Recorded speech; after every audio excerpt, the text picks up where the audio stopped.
Üdvözlet mindenkinek, ez az Andrew City Life szokásos pénteki tartalma, ahol most a Civilization 7 első évadjának záró epizódját fogjátok látni.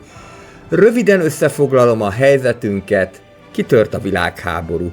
Szerencsére csak a képernyőn, és szerencsére csak az Andrew City Life csatornáján, bár az is igaz, hogy a világ top vezetőihez képest itt uri kisasszonyok és uri emberek fognak összecsapni, valamint még Poloskának sem nevezték egymást, viszont kétségtelenül most ebben a tartalomban egy nagyméretű összecsapást fogtok látni. Az történt ugyanis, hogy Károllyal, aki az amerikaiakat vezette, szövetséget kötöttünk, és amikor harcba hívott, akkor mi be is szálltunk ebbe a csatába, azonban ez nagymértékű változásokat indított el, mert egyszerre további országok is hadat üzentek nekünk, így ebben a részben kiadós csatákra, illetve nagyméretű geopolitikai átrendeződésre lehet számítani. Természetesen mindent meg fogunk tenni azért, hogy ebből a csatából a lehető legjobban jöjjünk ki, úgyhogy lássuk is a modern kor második felében, hogyan tudjuk megvédeni a pozícióinkat, illetve hogyan tudunk esetlegesen újabb területeket meghódítani.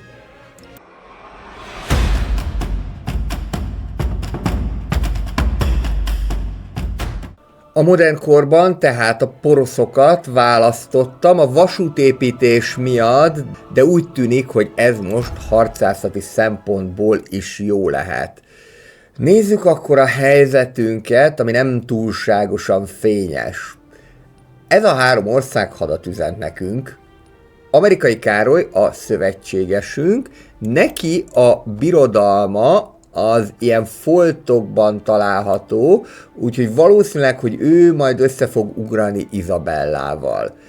Nekünk a birodalmunk az egységesebb, viszont hadat üzent nekünk Augustus, hadat üzent nekünk Himiko, igazából a vele való konfliktusból indult ki ez az egész háború, és még hadat üzent nekünk Trunk-Trek is, akinél van egy ilyen beékelődött rész. És ezen kívül pedig már szépen gyűlnek a Railroad Tycoon pontok, ami a pályának a megnyeréséhez kell, de ebből 500-at kell összegyűjteni, tehát most itt tartunk. A többi esetben már azt mondom, hogy elenyésző az esélyünk, hogy ott győzelmet tudunk aratni. Itt viszont a Space Race Projectnél, majd ezt mindjárt mutatni fogom, valaki eléggé elhúzott, vagy legalábbis már az első fázist azt megcsinálta, és kultúra terén sem állunk annyira jól. Na nézzük, tehát itt van a győzelmi tábla, mondjuk így. Ami igazán veszélyes ebből a történetből, az szerintem Trunk-Treknek ez a Space Race projektje, aki már egyet sikeresen teljesített. Viszont mivel 6-ban állunk, ezért lehetőség lesz arra, hogy leromboljuk akár az ő űrállomásait, és ez lassítani tudja a fejlődést. Viszont nekünk is kell arra figyelnünk, hogy ne rombolják le a mi vasútállomásainkat, illetve gyárainkat, mert akkor lassabban fognak jönni ezek a Railroad Tycoon pontok. Itt utcahosszal vezetünk, tehát ez, hogyha végig tud érni, akkor itt ezt akár meg is tudjuk nyerni.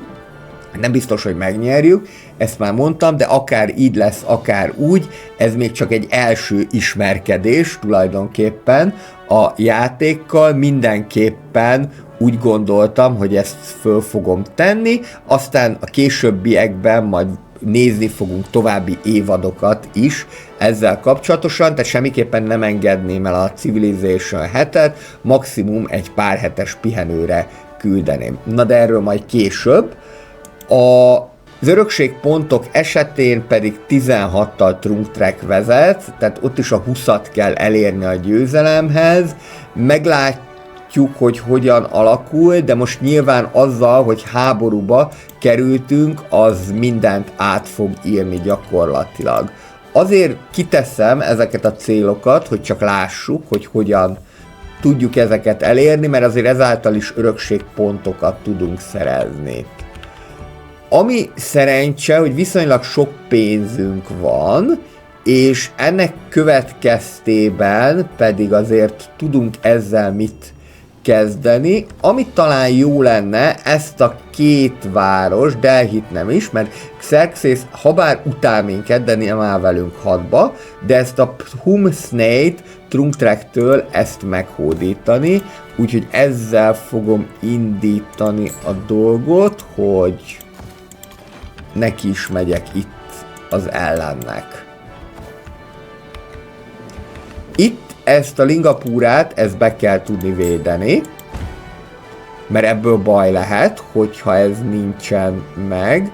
Ráadásul itt elég sok mindent kell feljavítani, de ide is legalább valami huszár féleséget készítek, és ez egy nagyon jó kérdés, hogy milyen állapotban vannak a seregek. Tehát mennyire vannak fölkészülve ők arra, hogy háborúzzanak.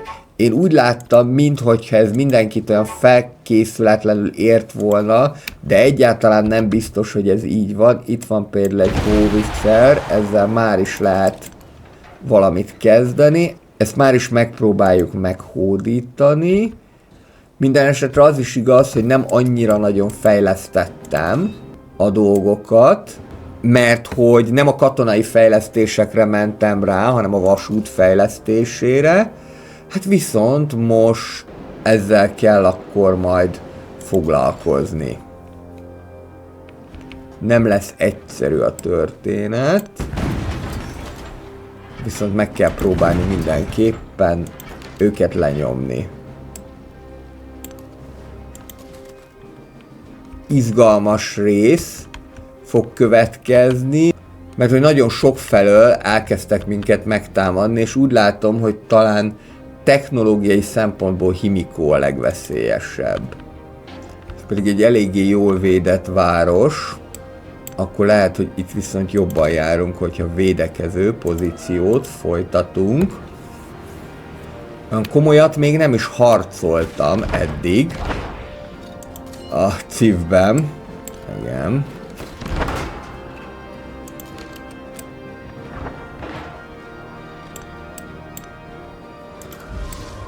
Lehet, hogy Trungtrekkel fogunk elsőként békét kötni. Most az 1000 arany, az baromira jól fog jönni, mert hogy több vasútállomást már nem akarok építeni, nem is tudnék. Úgyhogy maradjunk itt. Csak szépen. És Alfustatot is fenyegették. Építünk egy naszádot, és mindjárt meglátjuk. Ezt pedig próbáljuk meg akkor blokkád alá vonni, illetve ezt is majd. Nem, neked speciál nem akarok hadat üzenni, mert a szövetségesem vagy.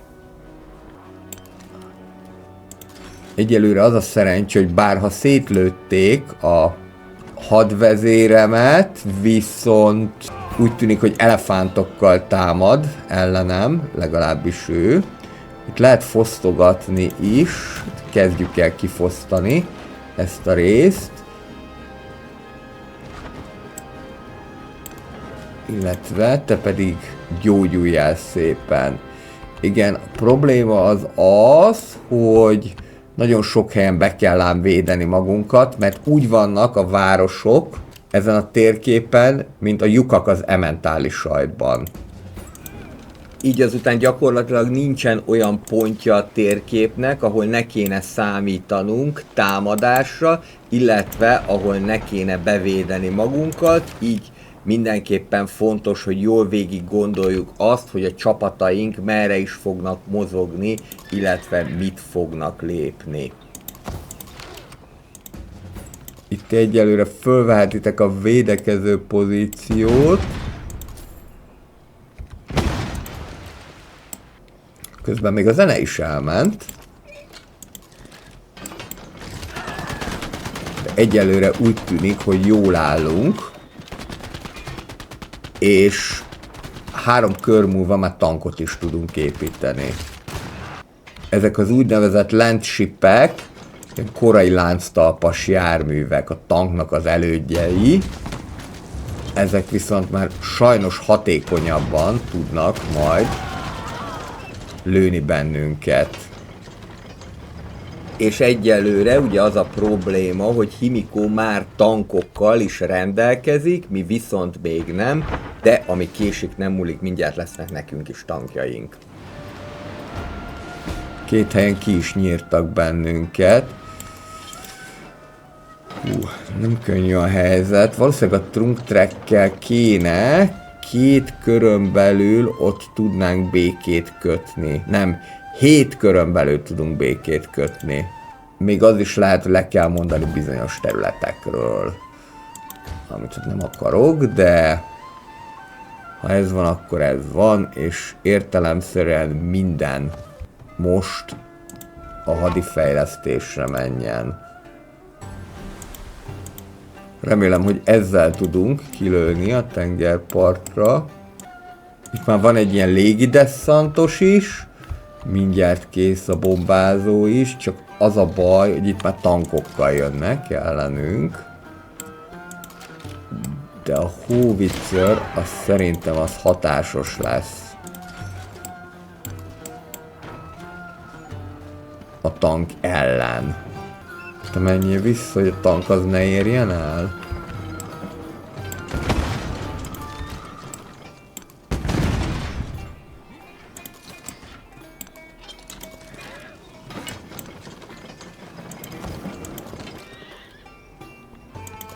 Most ezt is szét fogják lőni. A gyalogosok nagyon rosszak a tankok ellen, ez már látszik. Akkor ezt ide hozzuk. Itt van egy ilyen ship of the line-unk, ezzel meg kéne próbálni vagy bevédeni ezt itt, vagy hogyha ez messze van, akkor szépen ide menni, meg az ágyunasszáddal is, és megszivatni trunk tracket. Még egy ilyen field gun mindjárt készen lesz. Most gyakorlatilag tényleg vége a békeidőknek, mindent a hadigazdálkodásra kell átállítani, hogyha itt bármit is szeretnénk elérni.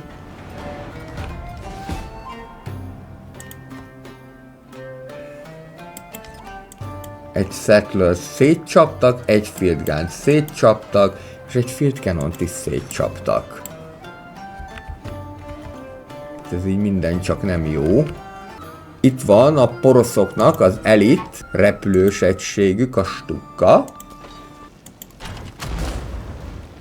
Megpróbálom ezt betámadni.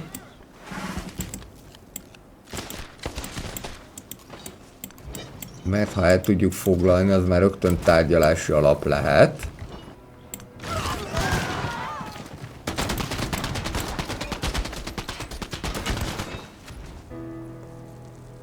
A Commandert azt előre tudom léptetni.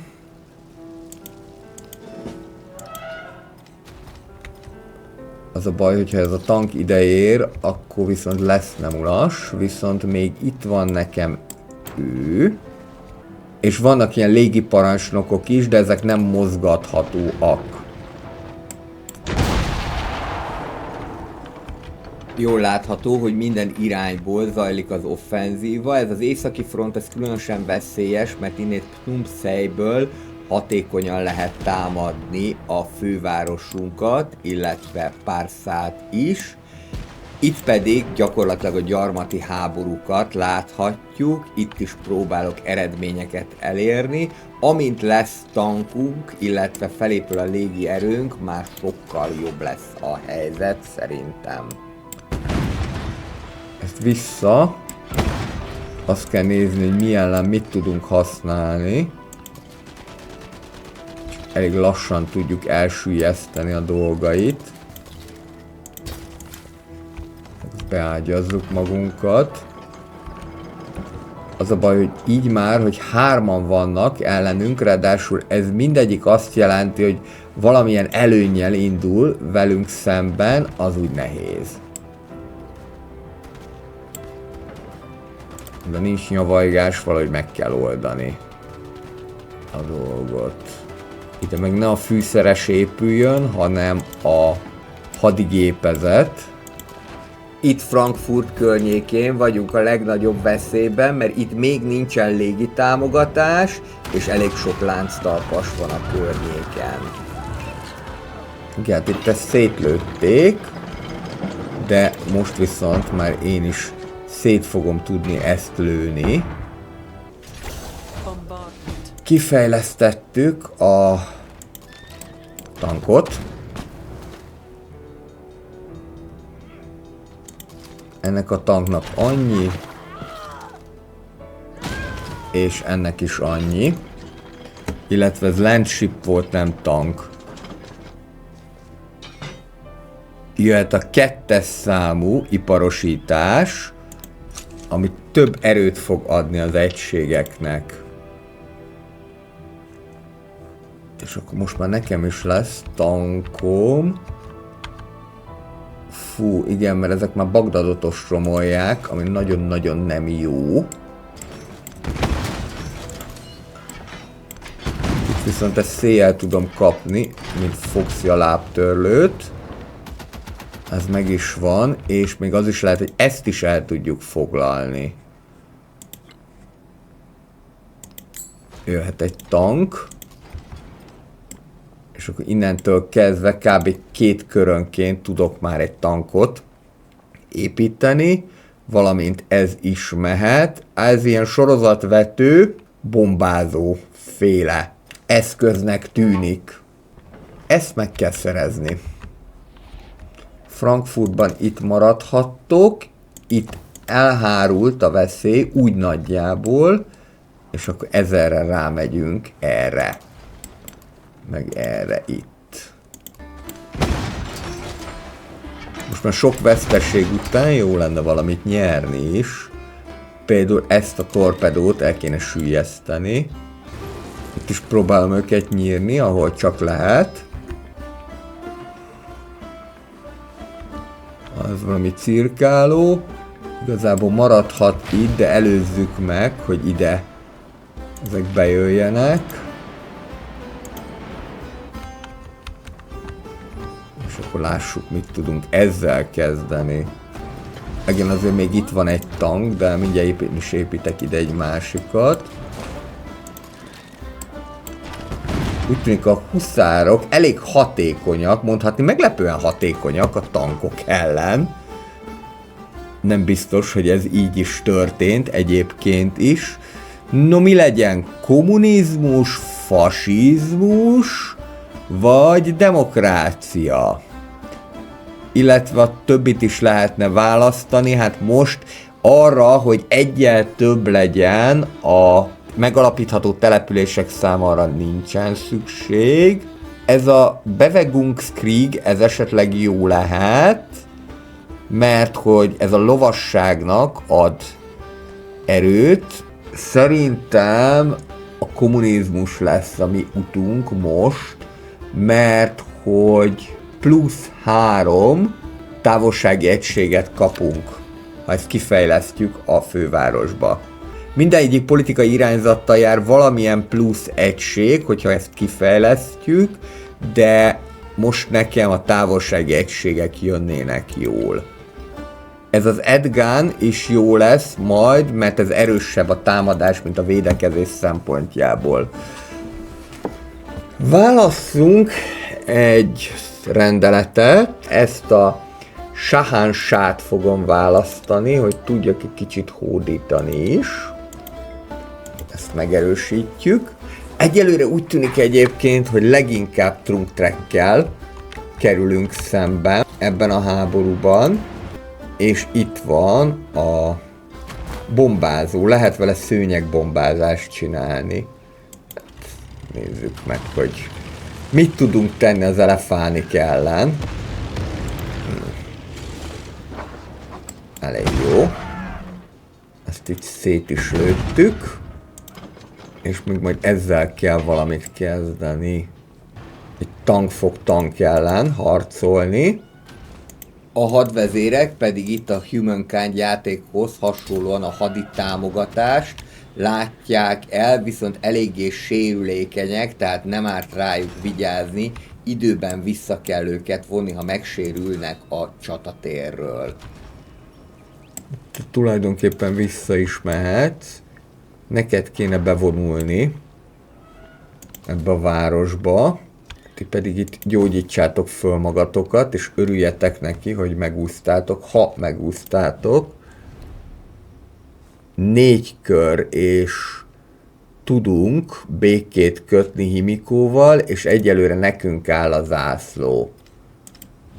Trunk Trek esetében is nekünk áll a zászló, és Augustus esetében is nekünk áll a zászló. Augustus egyébként az egyik legnagyobb szövetségüsünk volt, úgyhogy vegyük akkor végig, hogy milyen akciókat lehet a parancsokokkal csinálni. Ez a defensive perimeter, ez arra jó, hogy mindenki, aki a parancsnok hatótávolságán belül van, az egyfajta barrikádot épít. A Scourge Earth, vagyis a felégetett föld, az arra való, hogy mindenki, aki a parancsnok hatókörén belül van, az kifosztja az ellenséges hadszögeket. A Focused Fire, az már ismerős, az azt fogja jelenteni, hogy egy koncentrált tűzzel plusz 2-es támadással lehet az ellent írtani, de ez is ugye hatótávolságon belül fog működni, tehát ez csak akkor működne, hogyha én egy kicsit közelebb jönnék a parancsnokkal, akkor tegyük is ezt meg, és akkor lehet mindjárt Focus Fire-t tolni, majd a következő körben, és a 4. mindjárt mutatni is fogom, hogy miféle. Hát ez itt igazából menjen be Münchenbe, mert itt nagyon sokat nem tudunk ezzel mit kezdeni. Ez Trunk Treknek a Battleship-je. Valami miatt nem tudom lenyomni. Viszont ezt a kollamot, ezt erőteljesen tudom nyírni. Kéne ide is valami katona, ami be tud majd vonulni. Amúgy nem mondanám, hogy Amerikai Károly nagyon együttműködik velünk. Trunk Treknek viszont szép számmal vannak tankjai. Az is igaz, és megint kinyírtak valamit. Itt ez, de ez várható volt. Gyakorlatilag most már csak be kéne vonulni ide. És ez a 4., ez a koordinált támadás. Ez abban különbözik a koncentrált tűztől, hogy itt nem a távolsági egységek, hanem a gyalogosok, illetve a lovasság intéz egy ilyen koordinált támadást ezek ellen. Úgy látom egyelőre egyébként a tankok a legveszélyesebbek, de már nem sokáig fogtok ti itt királykodni. 1000 pénzt kérünk, vagy kapunk 550 kultúrát. Persze, hogy az 1000 pénzt kérjük, most a hadsereget azt fejleszteni kell, és el is loptuk a globalizmust, mint technológiát Trunk Trektől, és mivel ilyen szemét vagy kisanyám, ezért én még kémkednék ellened, de ha ezt nem lehet, akkor majd mások után fogok. Nos. Akkor most végezzük ki ezt a tankot a nehéz bombázóval. Ping! Okés. Ez már így tetszik. Ez pedig gyakorlatilag a miénk. Ez a város. Még csak ezt az elefánit kell itt kinyírni. Nézzük ezzel az Infantry Company-vel, mit tudunk kezdeni. El lehet hárítani a támadó elefántokat. És igazából ide is jöhet majd még egy ostromfegyver, hogy ezt is sikerüljön megszerezni. 6 influencer több körönként. Szerintem most maradjunk még a hadifejlesztéseknél. Ha háború van, akkor ebben kell gondolkodni, mese nincsen. Mert hogy azért, hát igen, itt is erőteljesen jelen vannak. Itt van ez az ostromfegyver. És most már jó lenne ezt is múlt időbe tenni. A kereskedőhajó meg beszorult itt. Ez gyakorlatilag elfoglaltuk. És úgy tűnik, hogy ez egy újdonság a CIF korábbi részeihez képest, mert eddig nem lehetett csak hajóval elfoglalni valamit. Én nem sokszor harcoltam a CIF-ben, de úgy emlékszem rá, hogy ez nem volt opció, hogy csak hajóval foglaljál valamit. Most viszont úgy tűnik, hogy ez is lehetőség. Úgyhogy Kollamot elfoglaltuk, és meg is tartjuk szépen magunknak. Ezáltal egyébként egy gyöngykagylót is kaptunk, amit kúszába tudunk beilleszteni. Szégyen a futás, de hasznos, apukám. Ezt inkább ne. Maradjatok ti itt, ahol vagytok, mert a gyalogság tankok ellen nagyon-nagyon förtelem. És akkor még ezt kéne itt elfoglalni. Ha már itt vagyunk, itt meg kell védeni a pozícióinkat. Illetve ezt is be kéne majd húzni. Tegyük egy kicsit egységesebbé a dolgokat. Izabella nincsen velünk háborúban.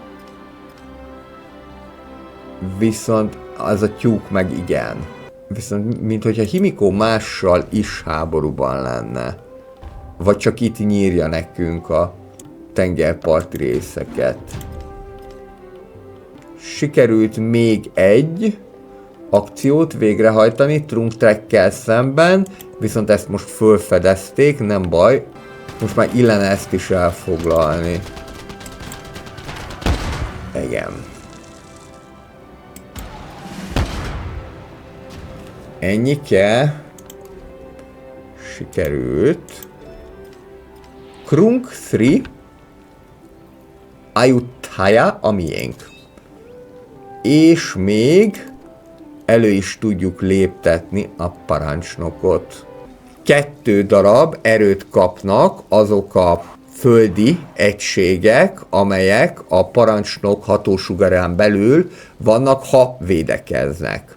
Ugyanez csak a gyalogos egységekre, ha támadnak, ugyanez csak a távolsági egységekre, ha támadnak, 1 darab aranyat kapunk minden egyes egység után, amely a parancsnok alá be van rendelve, 15%-kal gyorsabban lehet kiképezni a katonákat, már földi egységeket, hogyha a parancsnok az adott kerületben állomásozik.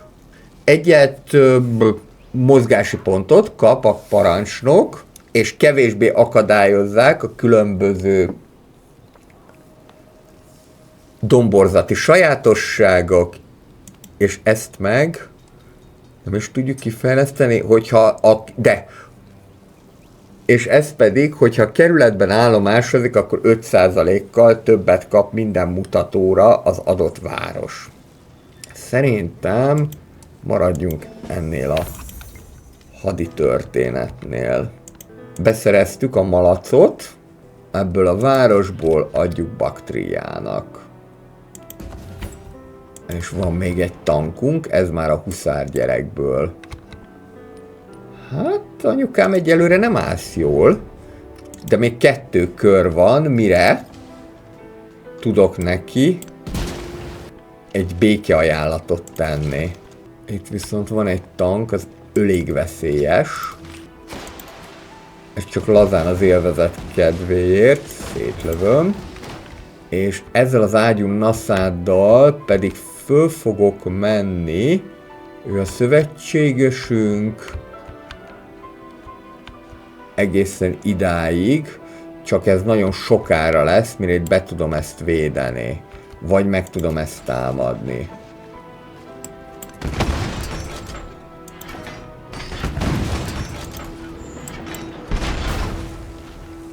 Igen, ennek is az a titka, mint az Age of-nak, hogy tudni kell, hogy mit, mivel lehet szétlőni.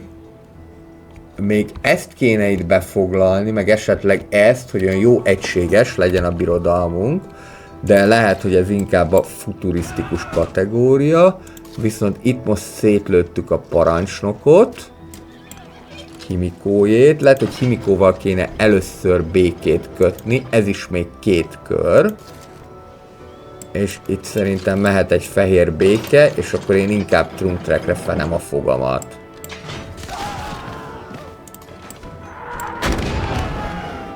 Jó. Elefánik eltüntetve.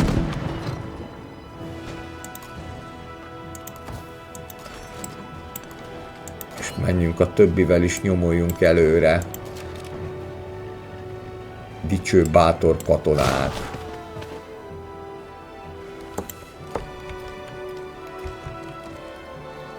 Itt azért még van egy tank, lehet, hogy nem volt annyira célszerű ide menni a hatósugarába, illetve itt van még egy tank, de megint tudok egy szőnyeg bombázást eszközölni, és akkor azt már leginkább a tank ellen tenném. A tank is megsérült, de a kerület az jobban.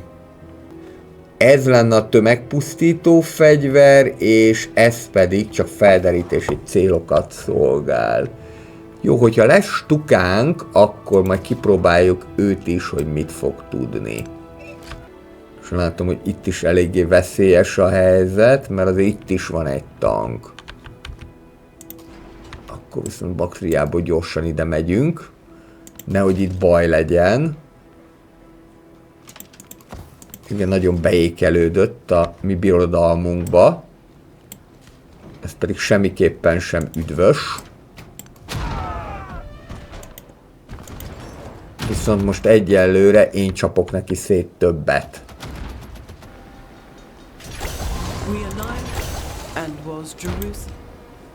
Megvan a kommunizmus.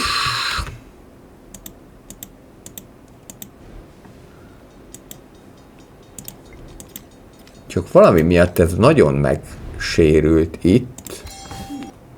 Jöhet a mobilizáció, mert ezzel már lehet majd torpedót, rombolót, illetve tengeralattjárót is építeni. Megnézzük, ez a stuka mit fog tudni. Az a csoda, bár nem akarom elkiabálni, hogy amíg Xerxes minket borzalmasan utál, de borzalmasan ő nem üzent hadat. Igen, ez volt a nagy győzelem. Köszke. Itt szétcsaptak minket. Valami miatt a huszár mondja, nem is a tankot, amit nem is értek, de nem baj. Igen, ezt itt el kéne kerülni, hogy ezzel konfrontálódjunk. Mi lenne, hogyha te visszajönnél, mert te talán szét tudnád lőni itt a tankot. Itt pedig szépen átmegyek Almafszilból. Ó, és itt még van egy egész flottám, na ez tök jó. Nem a legprofibb cuccokkal, de arra pont jó lesz, ami nekem kell. Hát egyelőre ne támadjunk ki. Hát veszteséggel tudjuk, de ha meg nem én támadom meg, akkor ő támad meg engem, tehát ugyanott vagyunk, ahol a part szakad.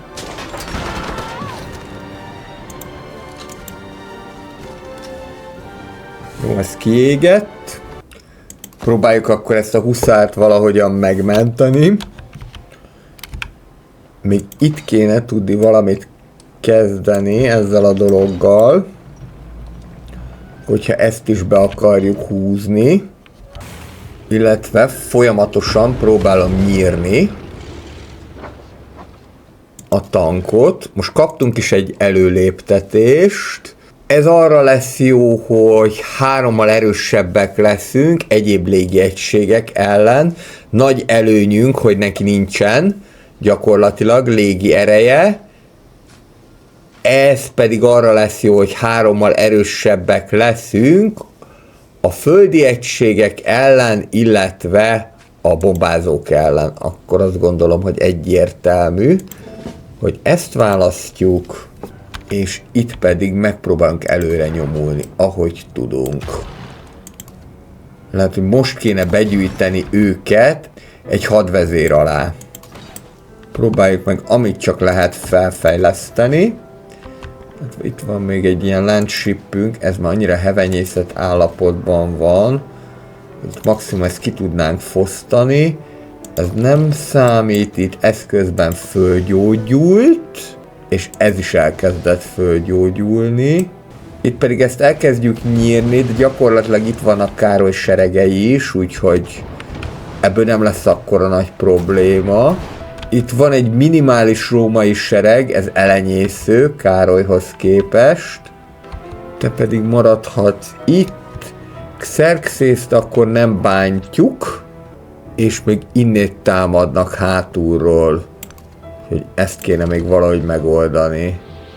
Himiko a demokráciát vette föl, és még egy kör, hogy békét javasoljunk. Hát igen, amikor háború tör ki, akkor sokkal lassabban mennek ám a körök, mert mindig van mit csinálni. Nem csak békésen fejleszgetünk, hanem bizony szembesülni kell. Hoppá, na ezzel van itt a baj, akkor már látom. Itt van egy tank, és ez nyírja itt Bagdadot, ami nagyon komoly probléma lesz, ha ezt elfoglalja. Az nagyon komoly probléma lesz. Előzzük ezt meg. Az előbb is eszembe juthatott volna. Az a szerencsé, hogy már annyira hevenyészett állapotban volt ez a tank, hogy most egy csapásra szét tudta lőni. Ez az, amit nem láttam. És közben, úgy elég csendben, de meglett a következő Railroad Tycoon fokozat, úgyhogy most már az 500 pontra megyünk rá, amely már a végső győzelmet jelentheti. Itt Lingapúrában viszont nem állunk jól, ez látszik. Gyere akkor ide vissza. És neked is ide be kéne valamit lőni, hogy tudjunk mit kezdeni ezzel. Még az is lehet, hogy területcsere lesz. Egy ilyen békét elfogadna, még úgy is, hogy a 2 várost megszerezzük. Most vagy békét kötök vele, vagy kockáztatok. Hát igazából lendületben vagyunk, úgyhogy akkor próbáljuk meg, hogy még egy kicsit meg tudjuk nyesni, viszont Himikóval meg nem lehet békét kötni. Augusztusszal sem. Mert hogy még nem eléggé nyírtuk meg egymást. Trunktrekkel viszont már eléggé ahhoz, hogy békét kössünk. Ha békét tudok vele kötni, akkor enyém ez a Krung, meg enyém itt a gyarmatokon még egy város. Arról nem is beszél, hogy még ezt is szétlövöm neki azért. Nehogy úgy legyen ám, hogy anélkül marad. Igazából lendületben vagyunk. Be is lehet gyűjteni az emberkéket, és meg is lehet őket gyógyítani. De te speciál például nem menjél oda. Te meg inkább fosztogass, ha kérhetem. Igen, mert szerintem fölmérte egyébként, hogy sokkal többet veszíthet ezzel, hogyha tovább folytatjuk, de most már akkor belemegyek a játékba. Tulajdonképpen mindaddig, amíg nem támadnának meg mások, Himiko vagy Augustus, mert hogy ezt még mindenképpen szeretném itt befoglalni. Hol lehet? Mondjuk itt azért 2 tankkal nyomul, ami nem teszi egyszerűvé a dolgot. Ó, tehát, hogy ő még ezt is fölajánlaná, Csak már szabaduljon tőlem. Tudod mit? Akkor legyen. És akkor ezáltal békét kötöttünk Trunk-Trekkel, de a másik kettővel még nem. Azt majd meglátjuk, hogy mit tudunk vele kezdeni. Egy ilyen militárista hozzájárulási pontot kapunk, és építsük meg a brandenburgi kaput 25 körön belül.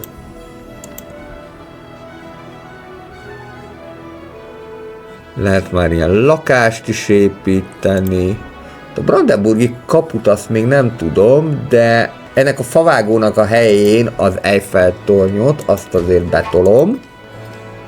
És 315 Railroad Tycoon pontnál vagyunk. Egy militarista pont, katonai pont, ez jó lehet, ez. Mert hogy ezáltal viszont majd tudjuk a hadsereg fenntartását csökkenteni, de majd csak a következő körben. Javítsuk ki a kikötőt, amit nem mellesleg én bombáztam szét, és akkor ezáltal azért jóval nagyobb lett a birodalmunk, és tulajdonképpen itt már vannak egybefüggő részek is, Károly pedig a szövetségesünk. Neki így csak 2 sziget maradt meg, az egyiknek a fele, a másik meg egy önálló sziget, valamint megszereztük Krung Sri Attaját is, és tulajdonképpen ennyi. Ezt a Pumsneit, ezt már nem. Itt viszont eléggé erőteljesen be kell majd védenünk magunkat, van egy olyan érzésem. Jó, koncentráljunk akkor a többiekre, akik viszont még nem kötöttek békét velünk, és hogyha már itt tartunk, akkor nyessük meg őket is.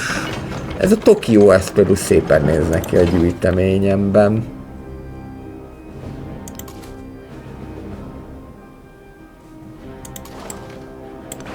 Ide megyünk a baráti területre, és akkor szépen fölfejlesztjük őket, a rombolókká, mind a 4-et, és meglátjuk, hogy hol tudunk kegyetlenkedni esetleg. Hát mondjuk egyébként itt Lyonnál, mert hogy Augustus is még hadban áll velünk. És akkor ez most azért lesz Himikónak probléma, mert most teljes erőmmel megindulok felé is. És azért nem ártana itt se valami védelmet csinálni, hát ha Xerxes hátba akarna támadni, azért ez nincsen kizárva, miután rendkívüli módon utál minket.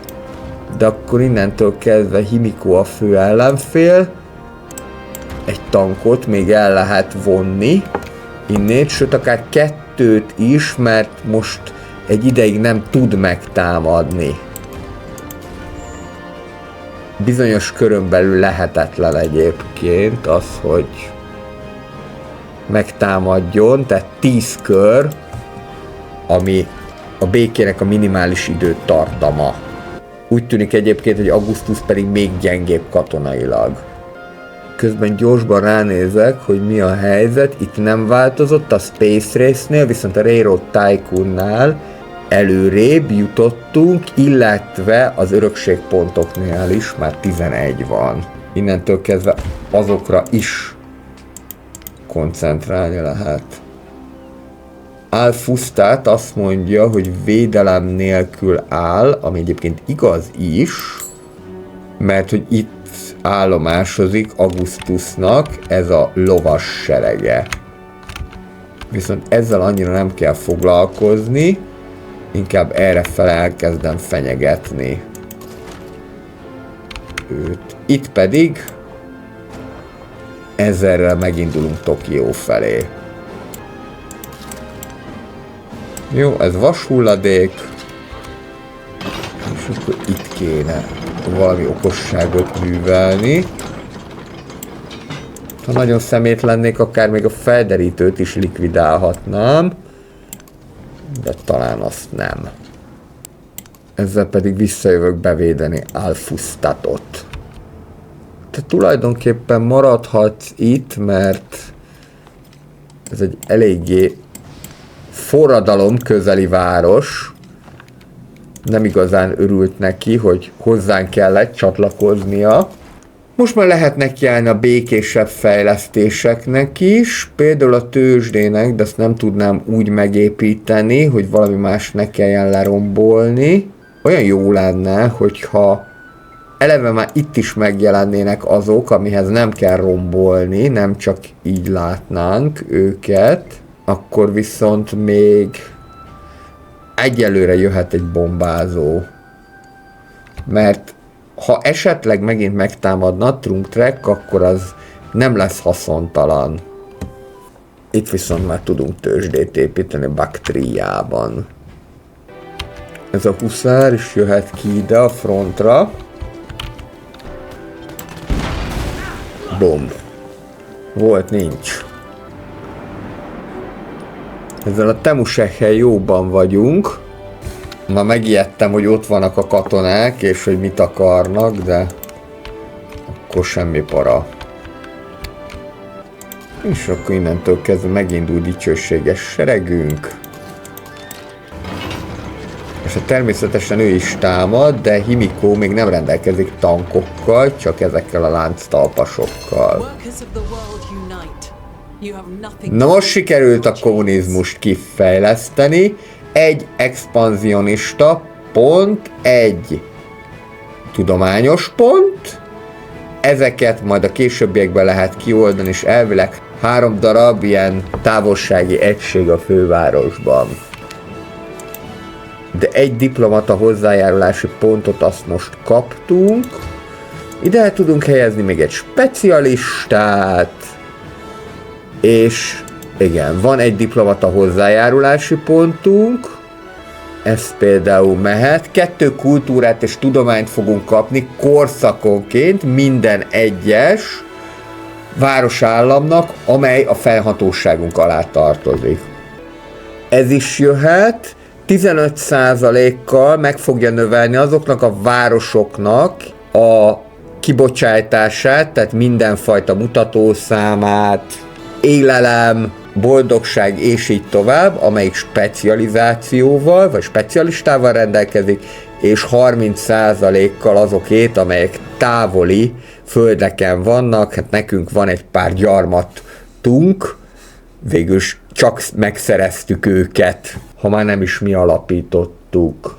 Ez is jöhet, 25%-ot fog hozzáadni a kutatásokhoz. Következő, jöhet a globalizmus. 3-mal több tudománypontot szerzünk a mesterművekből, meg lehet építeni egy új világcsodát, illetve lehet terjeszteni pletykákat hamis műkincsekről. Ez egy igen érdekes dolog. Lehetséges, hogy akkor ezt a Space Race 2-t is meg fogom most már szerezni, mert akkor egy ilyen óceán repülést azt már simán meg fogjuk tudni ejteni. 13 kör. Vagy világcsoda, de akkor menjen a transzóceán repülés. Itt pedig jöhetnek a repülők, és tovább menetel dicsőséges seregünk. Ez a Tokió eléggé védtelennek tűnik itt. Hát már pedig ezt most el fogom foglalni, meg akarom büntetni Himikót, és azt akarom, hogy ez a büntetés igencsak fájjon neki. Itt Augustusnak szétlőjük a dolgait, inkább csak az a baj, hogy nem fogunk elférni. Illetve még azt akarom megnézni, hogy vajon Tokióig el tudnak-e érni a bombázók. Ha igen, az egy nagyszerű dolog lenne. Nagyszerű dolog.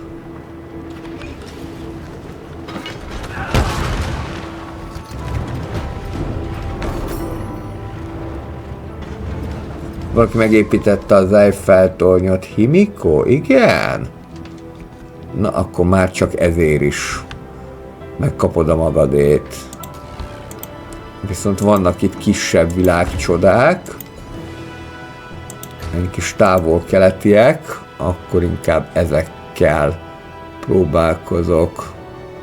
És még tudunk építeni. Mondjuk azt már mondtam, hogy ebben a játékban szerintem a világcsodáknak jóval kevesebb jelentőségük van, mint a korábbi Civ részekben, de változatlanul jól néznek ki. Itt egyértelmű és nagyon durva fölényben vagyunk.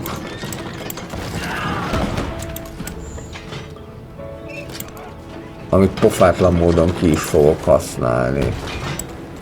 És úgy tűnik, hogy egy ilyen aerodromot mindenképpen kéne Frankfurtba is létrehozni. Mondjuk úgy ide. Mert akkor ezek át tudnak jönni ide, és innét már akár Tokiót is el lehet érni. De minden esetre erőteljes légi támogatást tudunk biztosítani itt a térségben. Már építi is az erődöt, de valószínűleg ez nem lesz elég. Itt lehet egy koordinált tengeri támadást intézni, ez hasonlóan működik, mint a koordinált földi támadás, 2-vel több erőt fognak kapni a támadó egységek, illetve lehet egy zárótüzet nyomatni, és hát ez is eléggé hasonló, de itt tűztámadás lehet akkor ezzel csinálni. Ezt minden esetre akkor itt elkövetjük, és majd meglátjuk, hogy el lehet ezt foglalni, mert akár el is foglalnám, végülis miért is ne. Most olyan zene jött, mint a Viktóriában szokott, ez a vidám klasszikus zene. Hát nekünk minden okunk meg is van a vidámságra.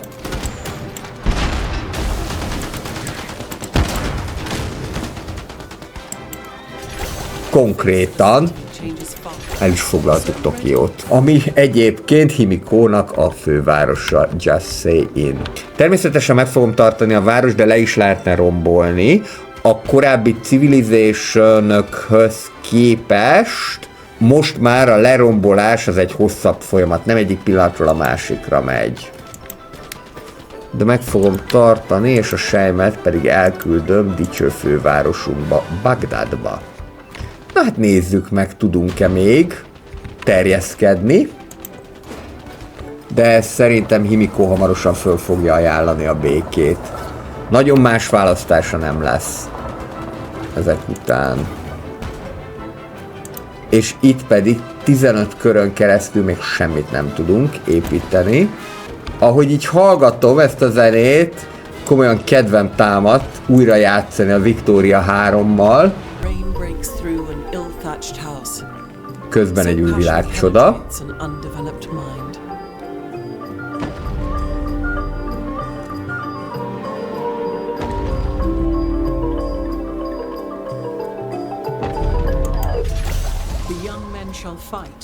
És kifejlesztettük a mobilizációt is. Szóval a Victoria 3 egy paradoxos játék, amely inkább a gazdaságról szól, mint sem arról, hogy katonáskodni kelljen, de adott esetben a harcok is fontosak lehetnek. Amikor én először játszottam, kicsit túl bonyolítottnak éreztem, de lehet, hogy ha majd időm lesz, akkor bele fogok mélyedni jobban, viszont most ezen a héten, gyakorlatilag azon a napon, amikor ezt a videót látjátok, március 21-én már jön a Kaiser Punk nevezetű játék, amely egy alternatív 20. századi valóságot mutat be, gazdasági, stratégiai és picit városépítő játék is, tehát abszolút hibrid, nagy léptékű stratégia, mindenképpen ki fogom próbálni, és amint túl vagyunk ezen a nagyon sok City Skylines 1 és 2 tartalmon, akkor be is fogom mutatni nektek ezt a csatornán, úgyhogy bárcsak ezért is érdemes föliratkozni. Nézzük akkor tovább, hogy mit tudunk itt kezdeni. Szerintem most már egy tengeralattjáró is elférne ide. Védjük be magunkat, és aztán majd meglátjuk. Itt lehet specializációt választani, ja, és meg lehet építeni egy vasútállomás is Kollamnál, mert már vége van az unrest korszaknak, vagyis amikor nem lehet építkezni, és specializáció 2-vel több influence. Az jó lesz. Amúgy is nagyon kevés influencünk van. Összesen 8 volt, körönként most van 11. Nézzük meg, mennyire tudok én itt kiterjeszkedni. Igazából nagyon-nagyon sokan vagyunk, még persze jó lenne őket begyűjteni egy hadsereg alá, de akár itt már Madridot is el lehet foglalni, Párizst, Osztiát, tehát akár augusztusban is belekóstolhatunk, és lehet, hogy ő egyébként közelebb is van, mint Himiko.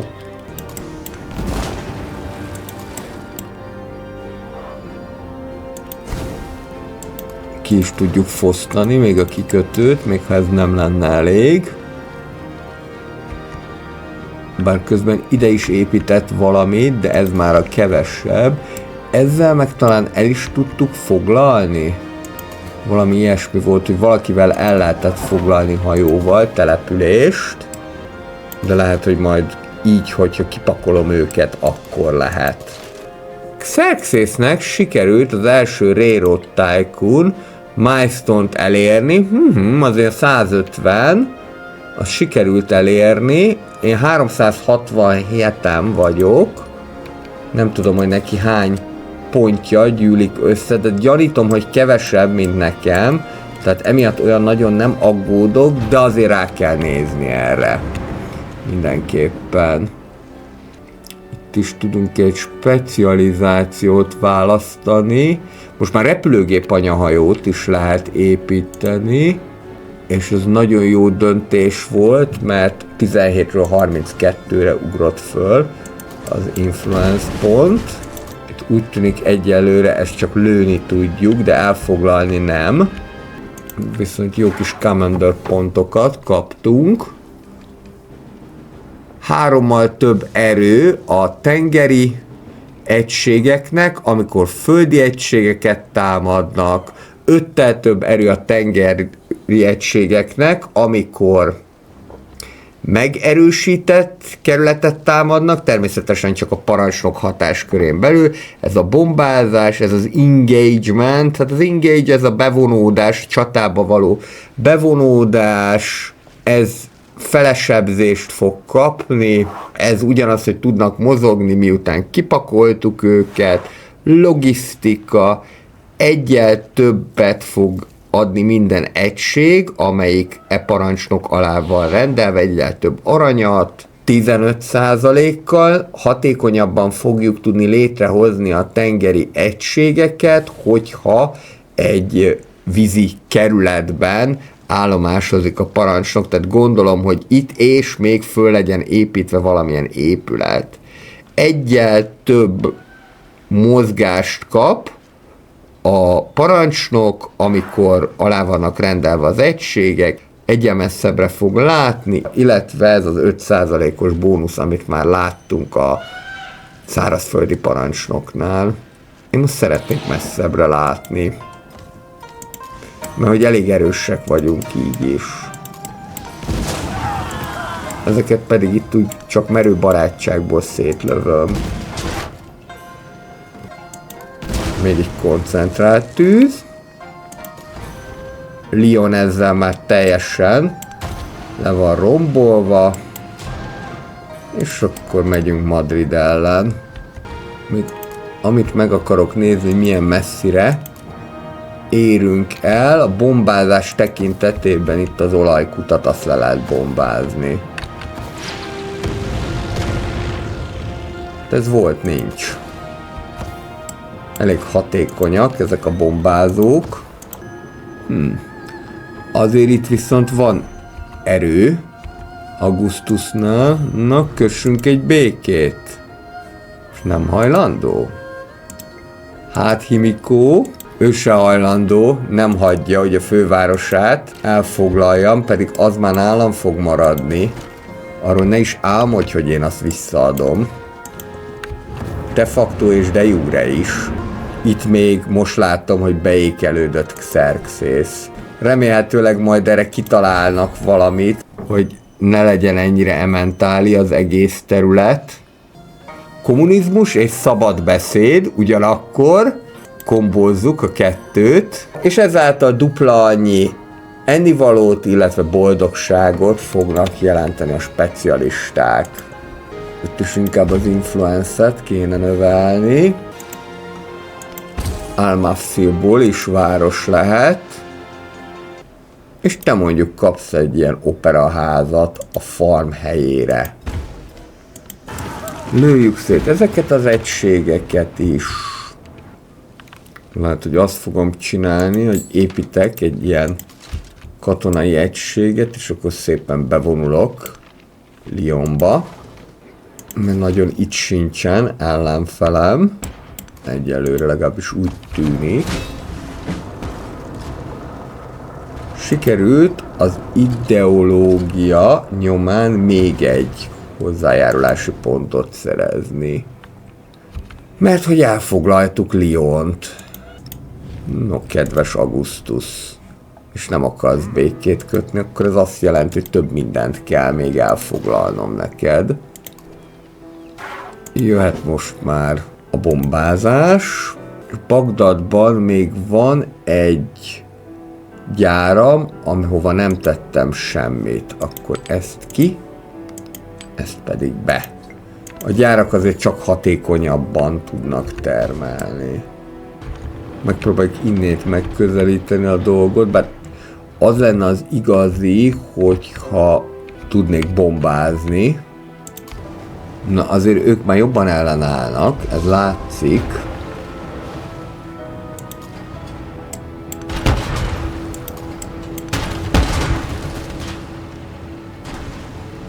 Ettől függetlenül persze szét fogom őket lőni. Jöhet a tengeralattjáró is. Mondja, hogy Lyon fenyegetve van. Ja, mert hogy itt van egy ilyen parancsnok féleség.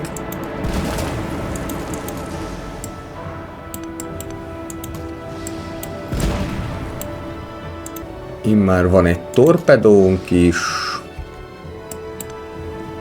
Meg még egy. És elmegyek a tengeralattjáróval más városait is macerálni Augustusnak.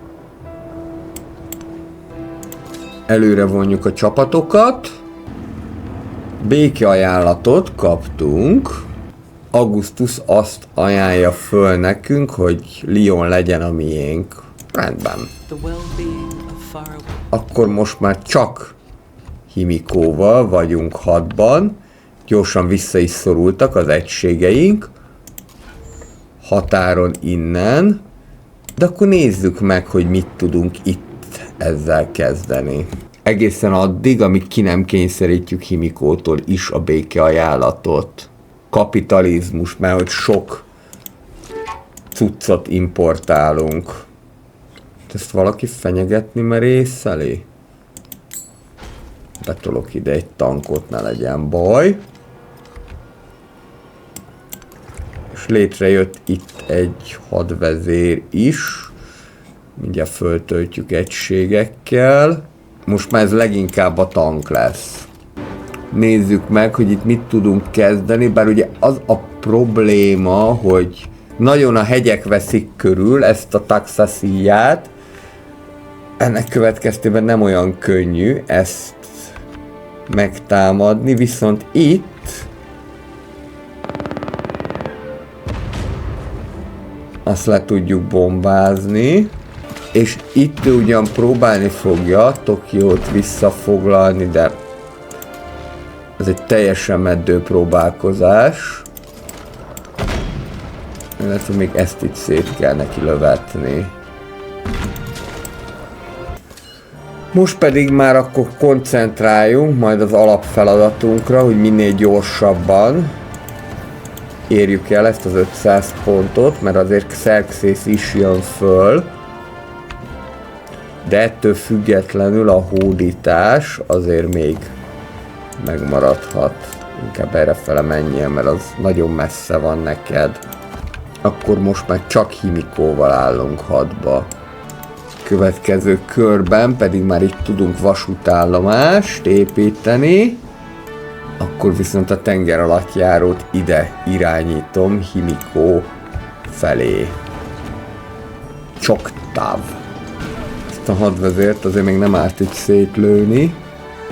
Igazából, hogyha bármit akarnánk itt, akkor Xerxesnek kéne előbb hadat üzenni, ami egyébként nem lenne hülyeség, abból a szempontból, hogy kicsit meg tudjuk nyesni akkor a vasútállomását.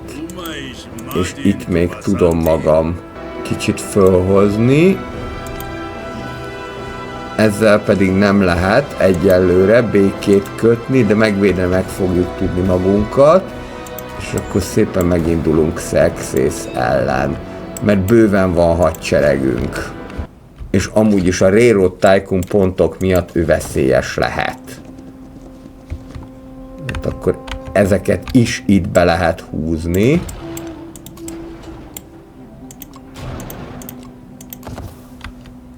Felélednek itt a birodalmi ambíciók, illetve akár Delhit is el lehet foglalni, esetleg, mert hogy az viszont itt nagyon védtelen.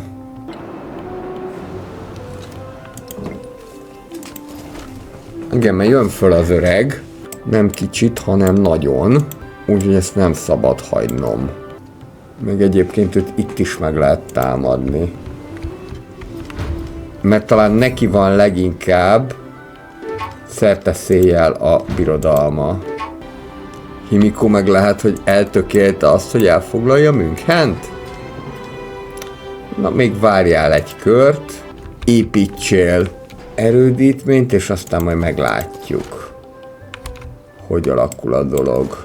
Viszont most neki megyek Xerxesnek. Eleget utált már, legalább legyen rá oka. Ezt itt első körben mindenképpen szeretném behúzni. Te itt viszont Big Trouble-be vagy. Szerintem ezek vissza akarják foglalni Tokiót, vagy legalábbis mindent meg fognak tenni azért, hogy Trunk-Trek közben megépítette a szabadságszobrot. Te meg gyere ide bevédeni Tokiót. A művészetek palotája, ez is jó lehet, de most inkább a háborúra koncentráljunk. Ez 4 kör, mire odáig elér, most szivatsz? Nem annyira jó. Úgy tűnik, hogy ezek maguktól is sérülnek. Nem tudom, hogy miért, de nem baj. Ardabilbe támadás várható, akkor viszont visszajövünk. Ó, kicsi szipolyok.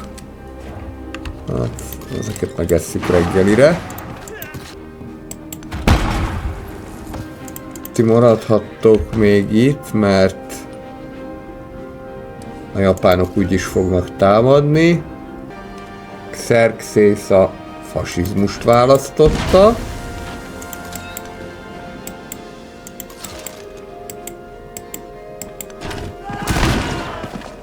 Ezzel a tengeralattjáróval egyelőre nem tudok mit kezdeni. Viszont ezzel igen. Itt ki kell taposni az utat.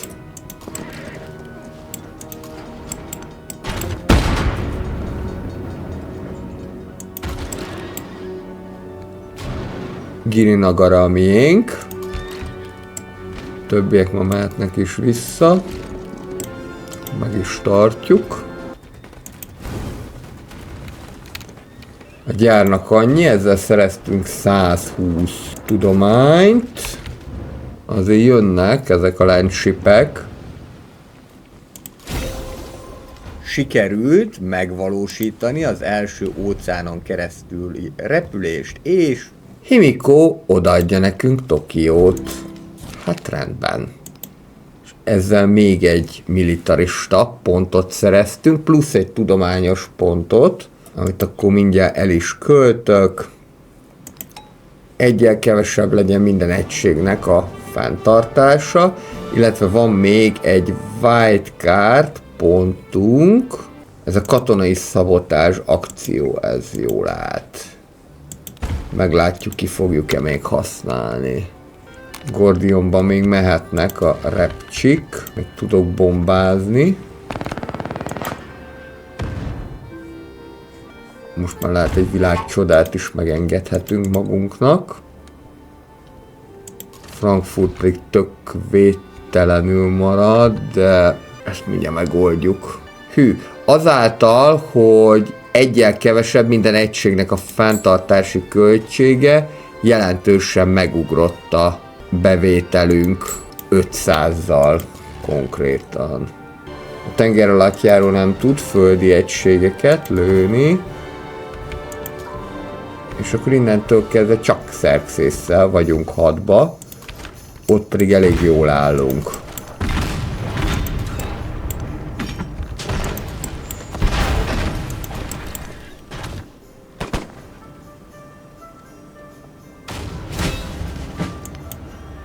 Sikerült Szammapát is elfoglalni.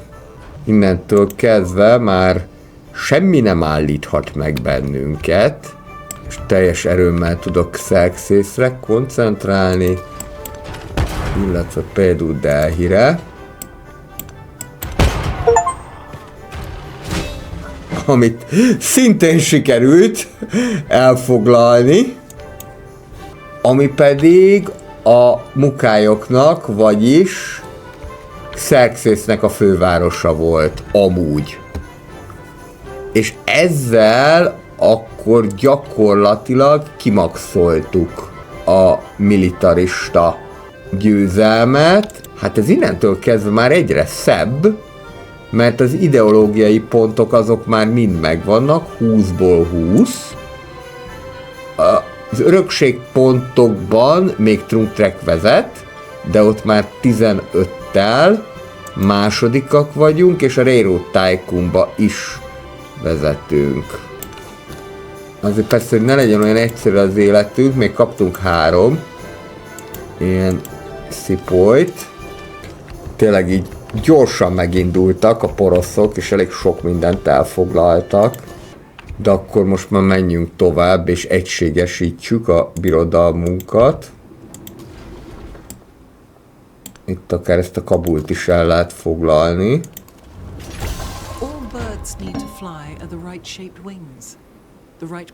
Sikerült az aerodinamikát kifejleszteni. Ez majd jó lesz a repülőgépek szempontjából. És az elektromosságot még nem fejlesztettük ki. Mondjuk még csak 1862 van. Törjük át a hanghatárt, illetve a Manhattan Project, amivel már atombombát is lehet majd készíteni.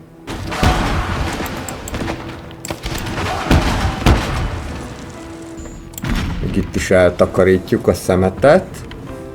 Itt van Pataliputra, illetve Kabul. Kabult biztos behúzzuk. Igazából, hogyha viszont ezt is behúzzuk, akkor már csak ez a 2 marad neki. Akkor gyakorlatilag egy jelentéktelen állam lesz. Viszont az elég nehéz helyzetben vagyunk. Megoldjuk. Az érdekes, ezek szerint a Manhattan Projectet az több helyen meg lehet építeni, és azzal lehet kioldani ezt az Operation Ivy projektet, ami már a végső győzelemhez kell. Felépítjük itt a farm helyén.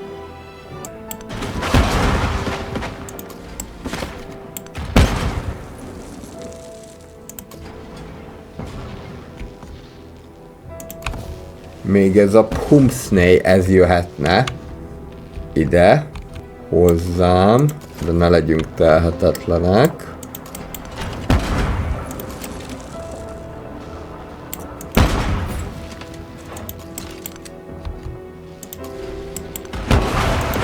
Gyakorlatilag itt már hullanak, mint a legyek. Úgy tűnik, Kabul is a miénk lesz. záros határidőn belül, az meg is történt, és akkor menjünk tovább Pataliputra felé. De akár köthetünk egy békét is 3 kör múlva.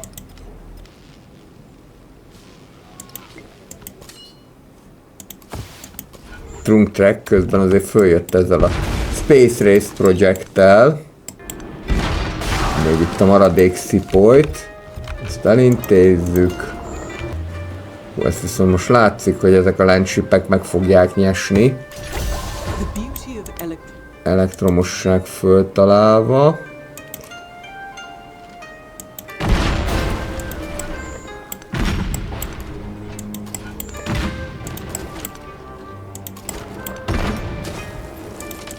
És túlhaladtuk a maximális településszámot. Akkor vagy nem hódítunk többet, vagy megpróbálunk egy olyan dolgot kifejleszteni ezután, ami plusz kapacitást ad, például ez a nacionalizmus.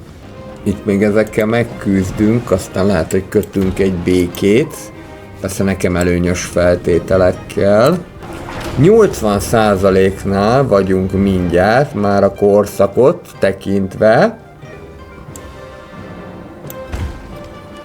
Jöhet ez a lakótelep is, még 7 élelmet fog adni bónuszba.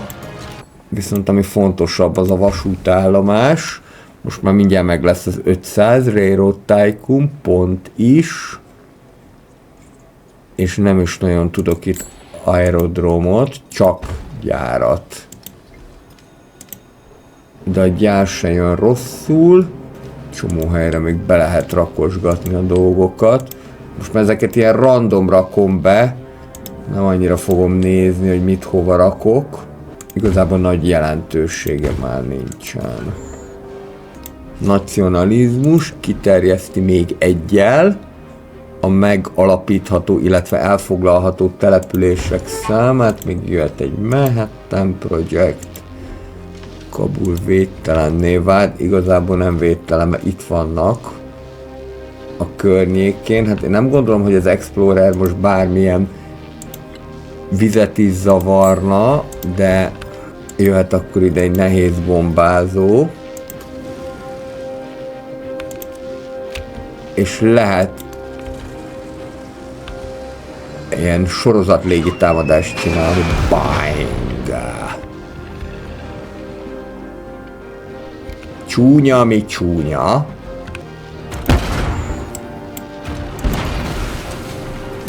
Pataliputra is a miénk. Szépség hibája, hogy most már 2-vel haladjuk meg a kívánatos település mennyiséget, de ha 800 kultúrát hozzáadunk, akkor gyorsabban ki fog fejlődni a nacionalizmus. És elő tudjuk léptetni még őt is. 3-mal nagyobb erőt fognak kapni az ostromfegyverek a parancsnok hatósugarán belül. Pataliputra által még kaptunk 2 sejmet.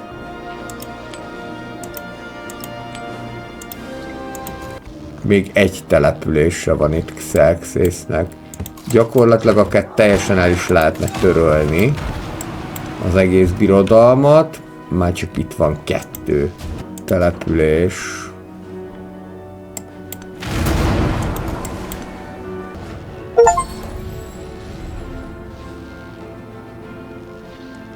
Sikerült a Railroad Tycoon pontokat is összegyűjteni.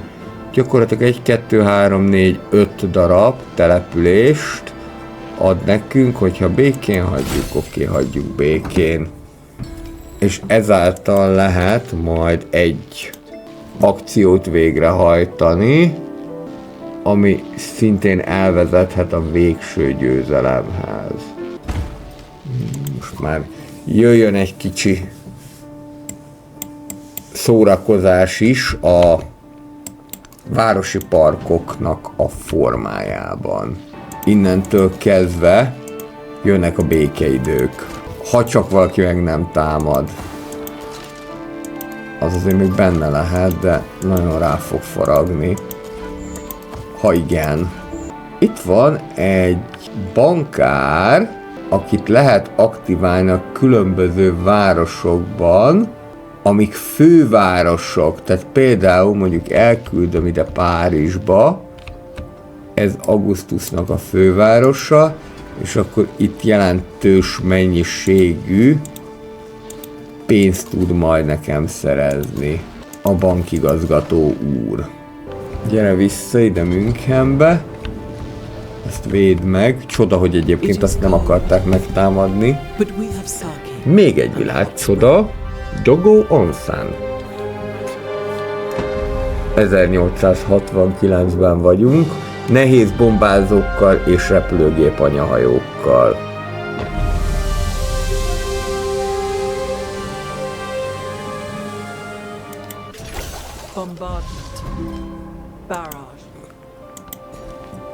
Következő tankos technológia, és ebben a korszakban már nincsenek is válságok, ami nagyon érdekes, mert hát ha valahol van válság, akkor az újkorban, illetve a legújabb korban egészen biztos jött a rakétatechnika.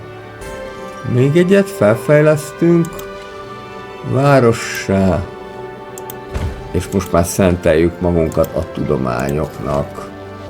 Now I am become death, the destroyer of worlds. Kész az első Manhattan Project.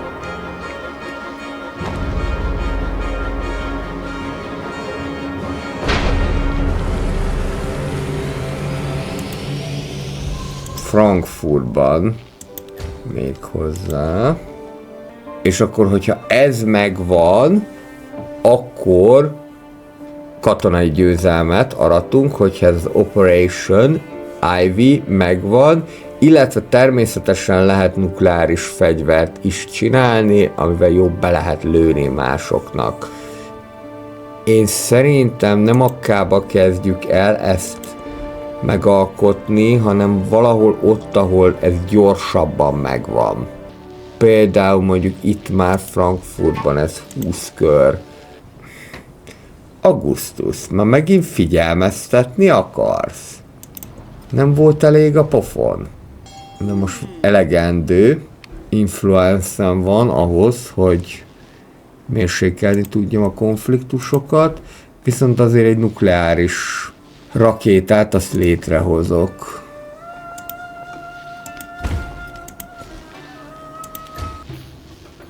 Trunkrekkel egy szövetség? Ám legyen, fogadjunk, hogy megint meg akarsz valakit támadni?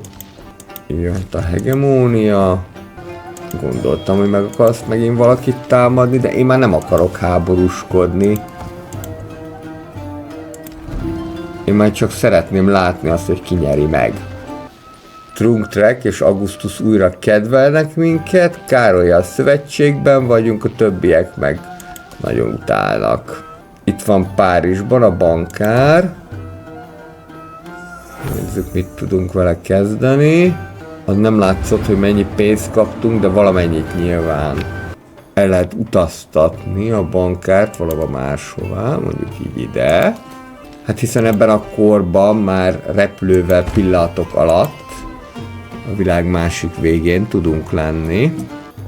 Még jöhet egy világcsoda. És ide Tokióhoz is egy repülőtér. Na most jobb bejöttél az erdőbe, bankárkám. Mert itt nincsen repülőtér, ahol tovább tudjál menni. Hát végülis Quick-Xerxesnek hadat lehet üzenni. Ha már Károly is hadat üzent neki, akkor eltöröljük a föld színéről. Van itt egy városa, meg még 2, 3. A kis szigeteken, ezt a Berunét meg valószínűleg a Károlyék be fogják húzni. Ó, Temuse, hadat üzent. Hát még itt a végén az atombombák is repülni fognak. Ha így haladunk.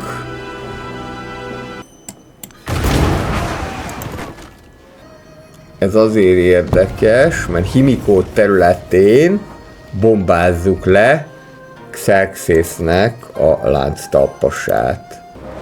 Visszalőttek. És most akkor Izabella is hadat üzent. De tulajdonképpen akkor, hogyha már itt vagyunk, akkor kössünk egy szövetséget Augusztusszal, és meg fogom kérni akkor, hogy segítsen már nekem a tyúkkal szemben. Közben persze ne álljanak le a fejlesztések. Úgy tűnik, hogy komolyan megijedtek tőlünk.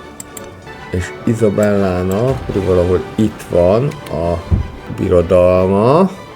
Ide repülőteret nem tudok, de tankokat azt igen. Washington, DC, Vilcavita, Krungtreb, Peking vagy Mexikóváros. Washington DC, az szerintem az itt van. Ide utazzál, és akkor meglátjuk, hogy itt milyen üzletet tudsz kötni. Közben azért erre is figyelünk, és úgy láttam, hogy Izabella megtámadta Károlyt Washingtonban, ami a fővárosa. Jó. Gyere. Most már tök mindegy, hogy kinek üzenünk hadat, mert gyakorlatilag már mindenkinél erősebbek vagyunk. Még 84 influence kell ahhoz, hogy tudjon üzletet kötni. Akkor addig pihenjél. Ezek a mieink, Himiko nem szeret minket, de nem ellenünk van. És itt viszont el lehet indulni. Hát nem mondanám, hogy unatkozom. Mert hogy azzal, hogy a végjáték ilyen háborúsra sikerült, gyakorlatilag mindig van mit csinálni, mindig van mit elfoglalni, és mindig van mit meghódítani is. Még itt próbálom Xerxesnek az utolsó települését, ami az én szigetemen van, elfoglalni, valószínűleg ez is sikerülni fog hamarosan. Közben pedig folyamatosan fejlesztjük ki ezt a nukleáris teszt robbantást, vagyis az Operation Ivy-t, amely majd a végső katonai győzelemre lesz szükséges. Ez még csak a kerület, de hol a város? Itt a város. Csak nem lehetett olyan könnyen megtalálni.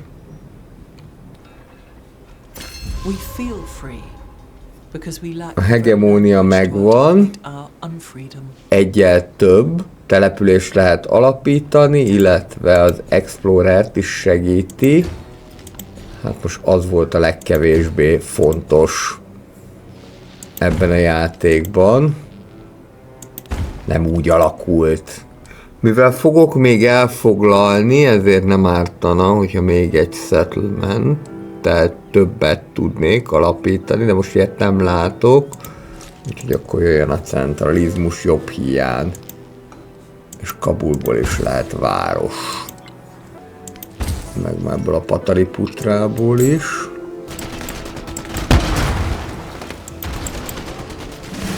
Kész Vilva Kikta is a miénk. Lulami is a miénk.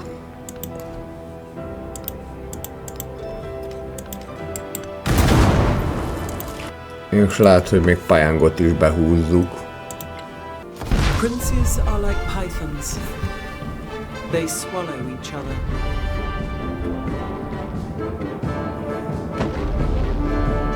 A hercegek olyanok, mint a pitonok. Elnyelik egymást. Ilyen szép idézet. Muzibu Azalla Mpanga. Világcsoda. Ma nem fog kelleni ennyi farm ennek a városnak. Most már menjünk rá az űrkutatásra. Ezt is sikeresen elfoglaltuk, gyakorlatilag Xerxest innét kitakarítottuk.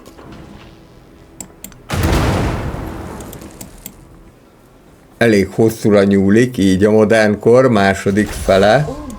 89%-nál vagyunk most. És akkor már jöhet a mobilizáció. Ez már csak a tengeri egységeknek fog valamit jelenteni.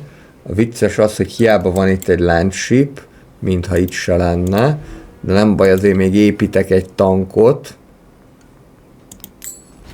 Legalább, mert akkor foglaljuk már ezt is el.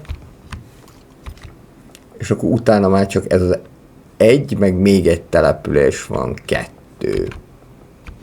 Mert hogy Pajanga miénk. Megtartjuk. Egy igaz gyöngy, és jöhetünk lefele, ide Tubánba. Gyakorlatilag úgy tűnik, hogy Xerxést teljesen el fogjuk törölni. Lulami a miénk, és errefelé még be tudjuk őket szorítani, ha akarjuk, de nem biztos, hogy már akarom. Mert már túl sok lesz a település, már 2 influencet vesztünk minden körben. Ez a durva. Akkor viszont most már valami olyat kell építeni, ami influencet hoz. És akkor be is fejezzük itt a hódítást. Lőjünk föl egy ilyen műholdat. Mindent látni fogunk vele. Bár már így is majdnem mindent látunk. Gyakorlatilag Tubán is mindjárt a miénk. Azért még itt intenzíven próbálnak ellenállni, de igazából itt már nyomatom az egységeket, úgyhogy semmi értelme.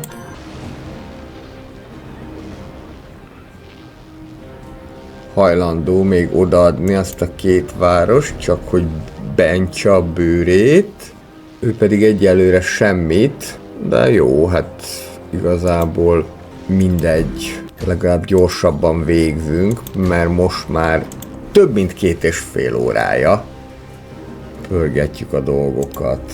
És ez az a pont a játékban, amikor már igazából nem szeretek semmit sem építeni, vagy csak minél hosszabban építse meg, mert itt már tulajdonképpen mindent felfedeztünk, és nagyon sok mindent már nem tudunk hozzátenni. És úgy tűnik, hogy 1890-ben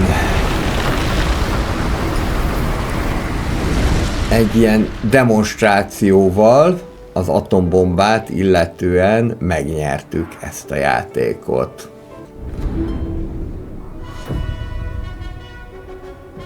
És csak remélni tudom, hogy amit itt láttunk, az csak a képernyőn fog maradni, és nem fog megvalósulni a való világban. Itt nyilván nem a tesztrobbantásra gondolok, mert az már megvalósult, hanem arra, hogy ezt esetleg élesben is kipróbálják, mert az a mi világunk pusztulását jelentené.